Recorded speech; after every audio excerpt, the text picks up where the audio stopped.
Assalamualaikum warahmatullahi wabarakatuh. Perkenalkan, nama saya Nuha Zaira Ardia, NIM 210600092. Saya akan menjelaskan materi tentang bab 9 pengantar fluktuasi ekonomi.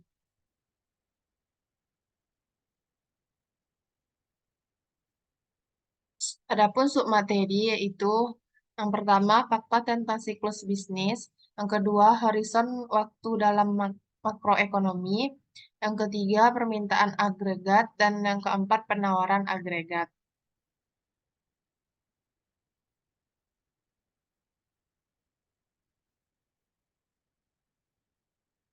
Materi satu yaitu tentang fakta siklus bisnis, GDP dan composition-nya. Produk domestik bruto atau GDP mengukur pendapatan dan pengeluaran total pada perekonomian. Karena GDP adalah ukuran paling luas untuk keseluruhan kondisi perekonomian. GDP merupakan tempat alamiah untuk memulai analisis tentang siklus bisnis. Gambar 9.1 menjelaskan pertumbuhan pada GDP real semenjak tahun 1970. Garis horizontal memperlihatkan pertumbuhan rata-rata sebesar 3,5% per tahun.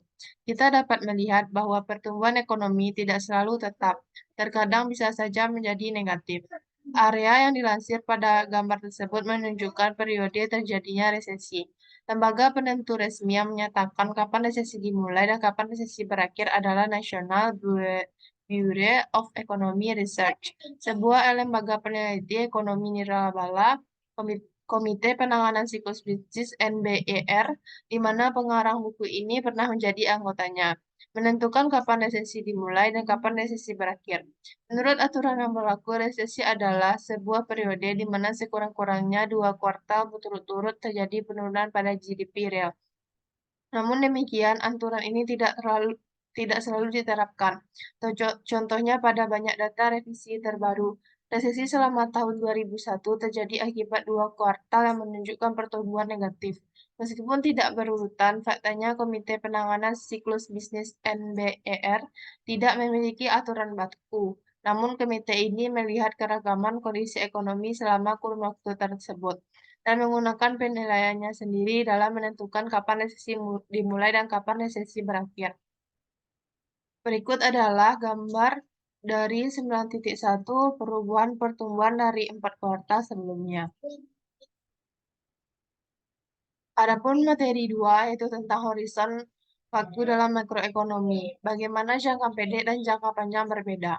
Sebagian besar ahli makroekonomi percaya bahwa perbedaan penting antara jangka pendek dan jangka panjang adalah perilaku harga. Dalam jangka panjang, harga bersifat fleksibel dan bisa menanggapi perubahan dan penawaran atau permintaan.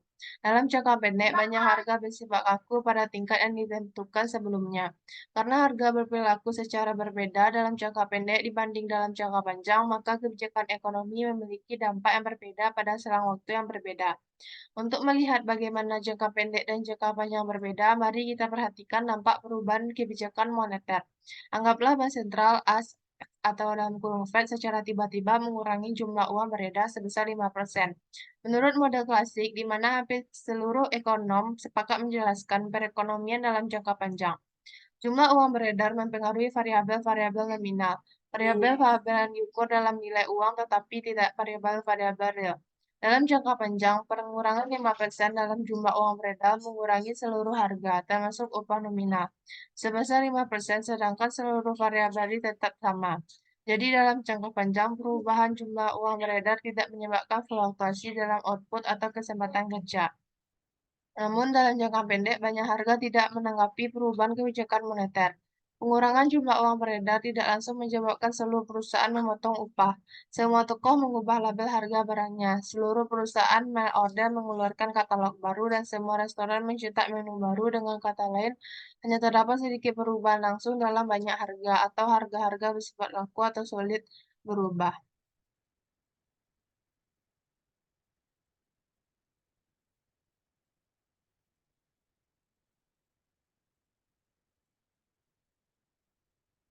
Kelakuan harga jangka pendek ini menunjukkan bahwa dampak jangka pendek dari perubahan jumlah uang beredar tidaklah sama sebagaimana dalam jangka panjang. Model fluktuasi ekonomi harus memperhitungkan pembekuan harga jangka pendek ini. Kita akan melihat bahwa kegagalan harga untuk menyesuaikan dengan cepat dan utuh berarti bahwa dalam jangka pendek output dan kesempatan kerja harus melakukan beberapa penyelesaian. Dengan kata lain, selama horizon waktu ketika harga bersifat kaku, dikotomi klasik tidak lagi berlaku. Variabel-variabel nominal bisa mempengaruhi variabel-variabel real, dan perekonomian bisa menyimpang dari equilibrium yang diprediksi oleh model klasik.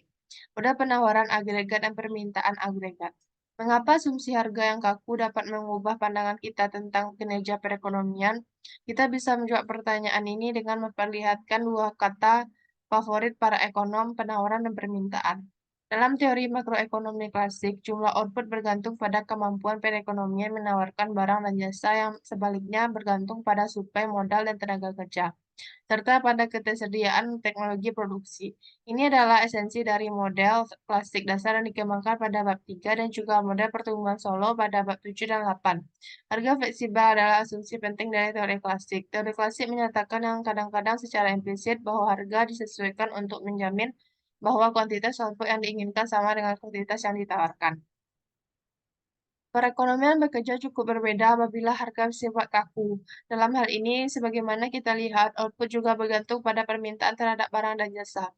Permintaan sebaliknya dipengaruhi oleh pandangan konsumen tentang prospek ekonomi, pandangan perusahaan tentang keuntungan dari investasi baru, serta kebijakan moneter dan fiskal. Karena kebijakan fiskal dan moneter bisa mempengaruhi output perekonomian selama horizon waktu ketika harga bisa kaku, kekuatan harga menyediakan dasar pemikiran mengapa kebijakan ini berguna dan menstabilkan perekonomian jangka pendek.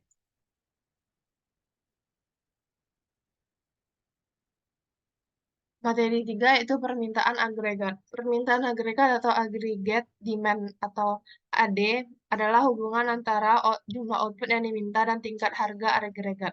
Dengan kata lain, kurva permintaan agregat menyatakan jumlah barang dan jasa yang ingin dibeli orang pada setiap tingkat harga. Di sini kita gunakan teori kuantitas uang untuk memberikan turunan sebesar sederhana, meskipun tidak lengkap dari kurva permintaan agregat. Persamaan kuantitas sebagai permintaan agregat, ingat kembali dari bab 4 bahwa teori kuantitas menyatakan MV sama dengan PY, di mana M adalah jumlah uang beredar, V adalah perputaran uang, P adalah tingkat harga, dan Y adalah jumlah output.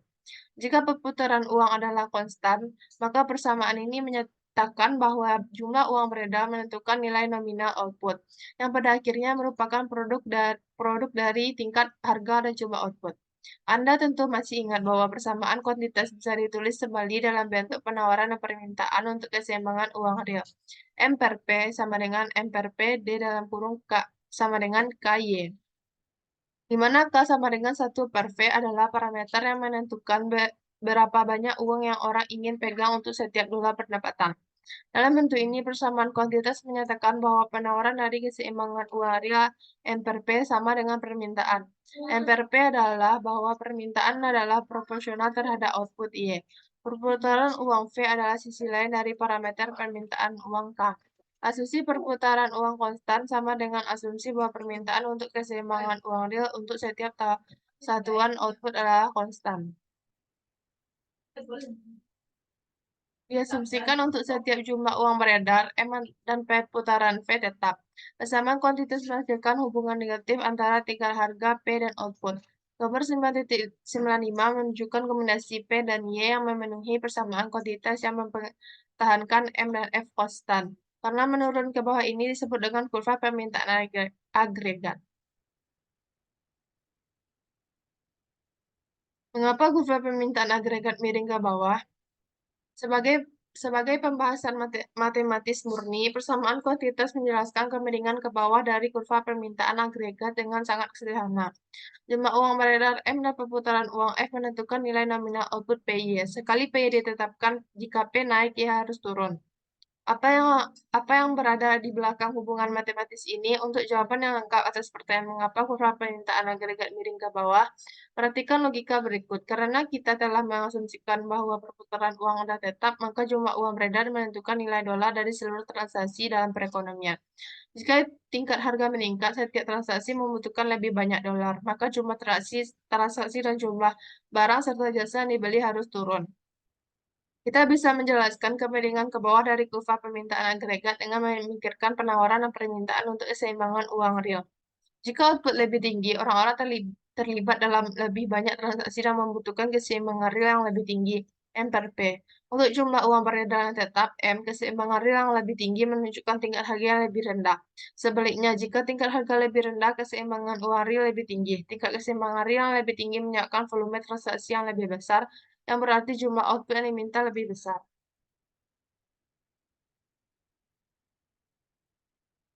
Pergeseran dalam kurva permintaan agregat.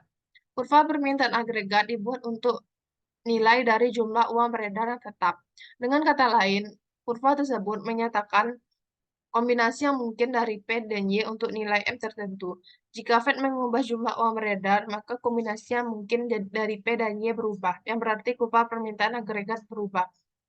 Agregat bergeser. Sebagai contoh, perhatikan apa yang terjadi jika Fed mengurangi jumlah uang beredar.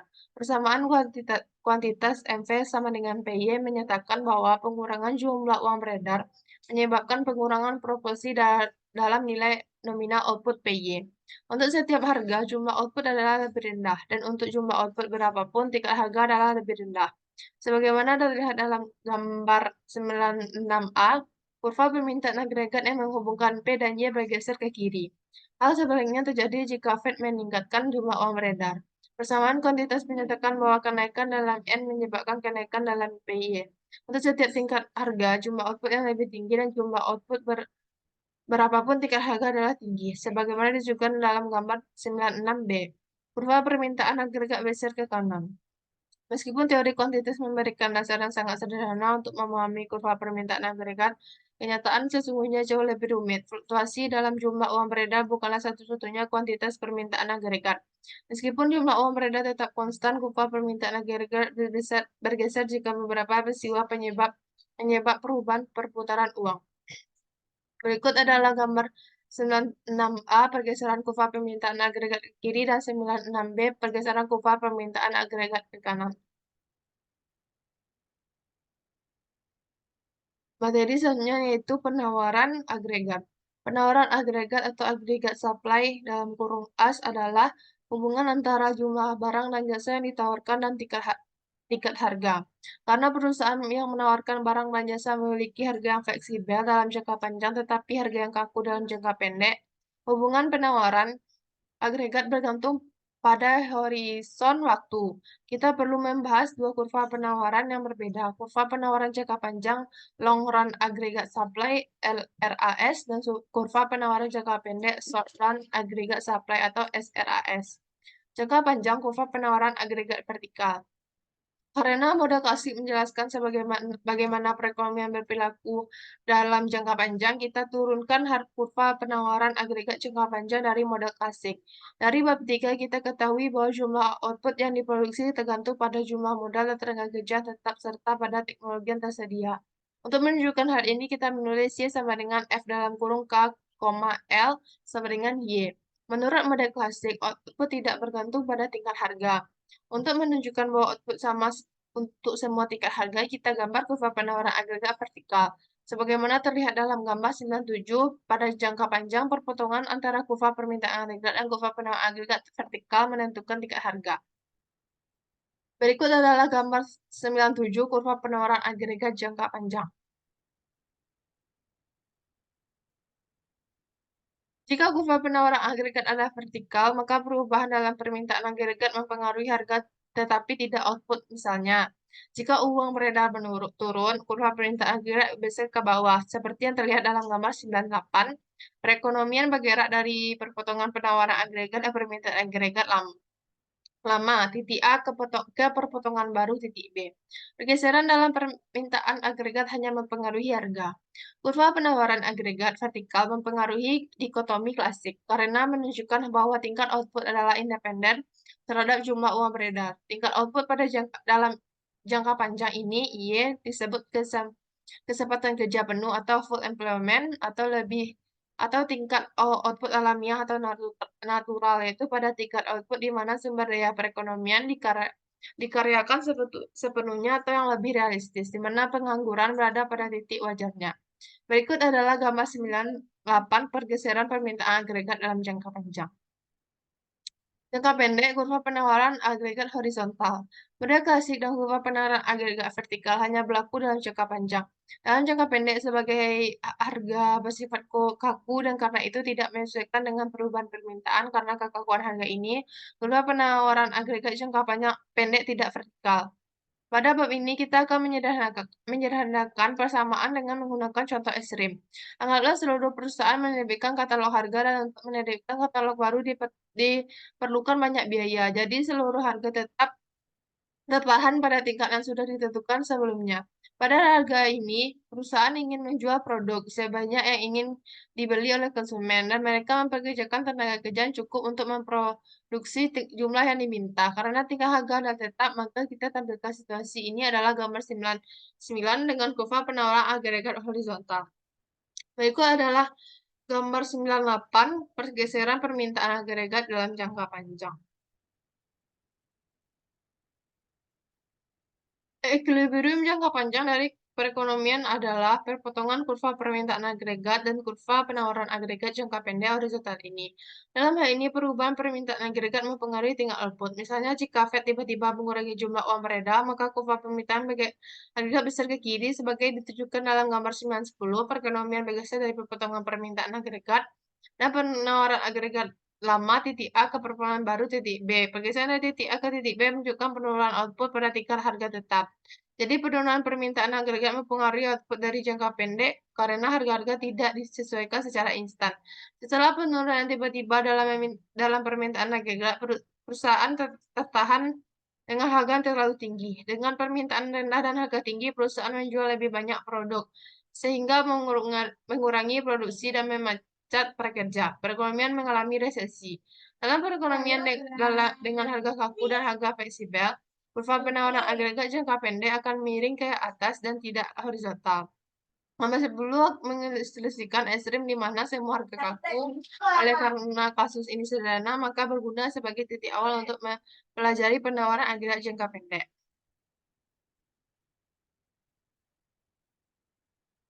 Berikut adalah gambar 910 penawaran permintaan agregat jangka pendek.